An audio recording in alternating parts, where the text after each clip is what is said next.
உச்சநீதிமன்றத்தோட தீர்ப்பு ஒட்டுமொத்த தாவேக்காவையே ரொம்ப நாள் கழிச்சு மூச்சு விட வச்சிருக்கு. அதாவது கடந்த சில வாரங்களுக்கு முன்னாடி கரூர்ல நடந்த சம்பவம் இந்திய நாட்டையே உலுக்கிருச்சு. சம்பவம் நடந்தப்போ விஜய்க்கு ஆதரவா இருந்த சூழ்நிலை காலப்போக்கில் அப்படியே பாதகமா மாறிடுச்சு. யார் யார் விஜய்க்கு ஆதரவா பேசுறாங்களோ அவங்களே காலப்போக்கில் விஜய்க்கு பாதகமாகவும், அங்கே நடந்த விஷயங்கள் உள்ள கேமரா ஃபுட்டேஜ் இதெல்லாம் பார்க்கும்போது இது விஜய் மேல ஒரு மிகப்பெரிய ஒரு பின்னடைவை ஏற்படுத்துச்சு. முக்கியமா உயர் நீதிமன்றத்துடைய தீர்ப்பு விஜய ரொம்ப பின்னடைவுக்கு தள்ளிடுச்சு. தனி நீதிபதியோடைய கோபம் மிகப்பெரிய ஒரு தாக்கத்தை ஏற்படுத்துச்சு. அதே சமயத்தில் மதுரை கிளையிலையும் சென்னை உயர் நீதிமன்றத்திலையும் கரூர் துயர் சம்பவம் வழக்கு நடந்துச்சு.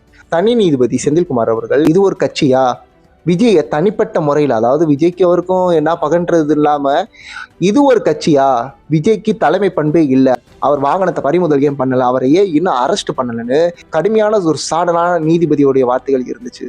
அது மிகவும் தாவேக்காவுக்கு பின்னடைவு ஏற்படுத்துச்சு. ஒரே ஒரு